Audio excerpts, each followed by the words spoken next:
Hello，大家好。最近大家一直都在追问我们这块地有没有做成功。其实第二天他就来跟我们说了，他说他们不租，具体原因他说了一个原因啊，让人非常的不解。他说我们还欠了3000块钱不给他。我在想，我们哪里欠了3000块钱呀？我们又没有买他的东西，又没有占他的地，怎么可能欠了3000块钱嘛？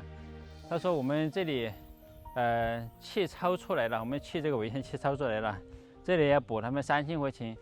我说我们当初还退让了那么多，我们自己用来排水的地方，你看，以前我们这个边界在这里，像这样一直沿着出去，就是一直看我们视频的朋友都知道，因为这里是一个大水沟，然后我们自己用石头给它铺平了。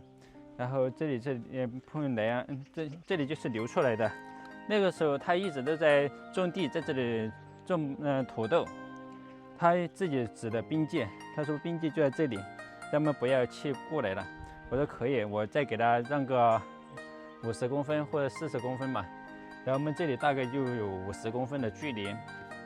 我说我们这里留个50公分来，然后我们到时候这个房子如果说要做现家板面的话，我们就留个20公分，就遮住这个墙壁。我是这样想的，就不要有纠纷嘛。我们都留了这么宽，那个时候我们这里放了很多木头，这么大的木头，还有一些木板放在这里。因为那个时候很多人针对我们，我们就下山了。当我们几个月后再上来的时候，他已经把我们的地给抢过来了。你看，这些都是他挖泥巴填过来的。本来我们边界是在这里。然后现在反倒来说，我们占了他们的地，需要我们补3000块钱给他。他说这是他们3户人家的，不是他一个人的。他说如果说是他一个人的话，他就租给我们了。你看这块板子以前都是放在这里的，都没有超出他那边，他给我放在这里来了。还有这后面我们也是留了足够宽的空间，后面也是大概留了50多公分的宽度，前后左右我们都没有占任何人的地。我们的是我们自己买多少我们用多少，而且我们还在我们现有的基础上让出了一部分给他们，他们还不知足。他那天上来跟我说，他说他对我们没有什么意见，主要就是他另外2个兄弟，就是教书的那位，还有是下面找我们要过路费那个，就是我们就是去小院前面那个花坛的时候，他来找我们麻烦，但那件事我们解决了。但这里他说是他另外2个兄弟在找我们麻烦，让我们给他3000块钱以后才再考虑这块地要不要租给我们。我说这个不用考虑了，我们不租，我们不要了。你说如果说真的是要让那2兄弟租给我们的话，可能至少要我们个几千上万块钱一年，是吧？农村的土地哪有那么值钱呀？他们把所有的东西都看得那么值钱。但是他说这块地虽然不租给我们，他说这里是他的，然后在茅坑这个位置，我们到时候这个房子上拆下来的木板可以临时放一下。可能是因为我们前面也帮了他不少，对我们的话也没有那么刻薄了吧。然后他说这里可以临时堆放一下，看这些木板都是让我们在这里收的时候，他说这里可以放嘛，因为这个位置他们是没有种菜的，这里是他的。他说这些边界的地方就是这种小角落，这小角落他说还没有分出来。他说这是他们3兄弟的，但是听别人当地人说啊，这些都是他一个人的，怎么可能这些房子面前的跟另外2个兄弟有关嘛，是吧？这个旁边这个石头房子是他另外一位兄弟的。他说房子是他兄弟的，这个载基地是他的，反正我搞不懂啊。如果说以我们的理解来说，载基地是你的，房子那当然也就是你的，怎么可能别人在你的载基地上建房子嘛？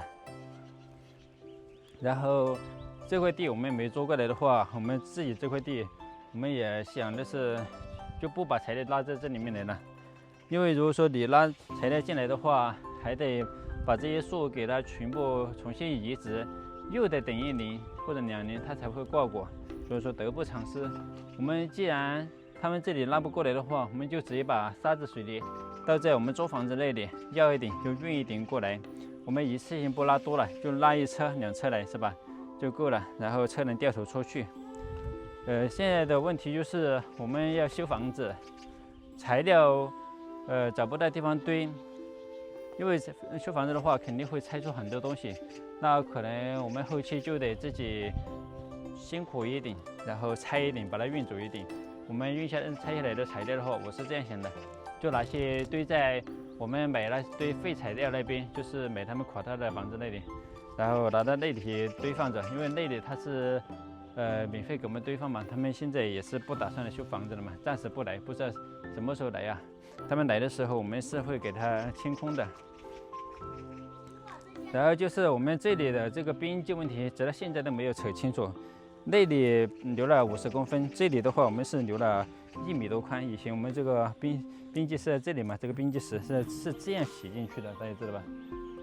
一直看我们视频的朋友都知道，这些都是这个是他挖起来后又搬到这里来的。你看这里都被他占为己有了。那个时候我们的那个化粪池的下水管是延伸到这里来的。后来他把我们停住了，我们就不打算要这里来做化粪池了，我们就修到另外一个地方去了。唉，当初真的是没有考虑到旁边这户人家这么难缠嘛。一开始他是说，他可以做主把这块地以5万块的价格卖给我，但是这么小，我怎么可能花那么高的价钱买呢？我们想的是现在在自己的载一地上能退让的地方都退让，反正我退让了，你也不要占我的就行。然后我们这个房子这里，我们到时候是会再推进去个50-60公分的距离，然后我们打柱子起来，但是这个围墙我们是绝对不会拆的。他觉得占了他的，他自己来拆，我们不拆了。然后我们板面也不超出来了，到时候就柱子打在里面，在上面做一个露台，因为我们这里到时候是要上面做一个露台，下面是留作院子的。像这样的话，我们房子也不会跟其他人有任何的牵扯。如果说我们直接将就这个墙壁依然这样建房子盖在上面的话，到时候他们又要怎么扯皮？我们这个墙就打算用来做我们小院的围墙，还有这后面这壁墙呢，我们也不会拆它。但是我们上面做这个露台以后，后面我还得砌个3米高的围墙，把它挡起来。我不希望跟这后面这家到时候还有什么牵扯嘛。我把墙壁砌高一点，然后他们这后面不管做什么烦心事我都看不见，只要看不见别人使坏就行了。因为很多人他就是眼红我们到这里来，我们做什么都看我们不顺眼。这块地既然做不过来，那我们也不勉强，因为我们把我们的目的和想法都已经跟他说了。一开始我们只是试探性的说租过来种菜，但是他不愿意。后来我们又说了我们的想法，我们说我们到时候建房子，可能一些碎瓦片啊什么掉在地里面，但是免得扯一些皮，然后花高价给他租过来，他不愿意，因为被大家说中了，他就是纯属想恶心我们，不管我们出多少钱，他都不租也不卖。所以说，既然他有这样的想法，我们也不去勉强他。他自己这块地，他自己想怎么用就怎么用。我们现在不去问，也不要想要去做他的地了。我们自己辛苦一点，就算多花1倍的价格，我们也愿意用自己的双手去把那些材料一点一点运过来，就不再去想这些捷径了。大家看这里的边界。还留有这么宽，结果他们全部占过去了，说我们占他们的。大家可以看出到底是我们占他的还是他占我们的。还有这后面的边界，大家看，我们的墙在那里，以前的旧石头在这里，这块石头我们从来没有动过。大家看，留了这么宽，这些都是旧的印记，我们从来没有动过。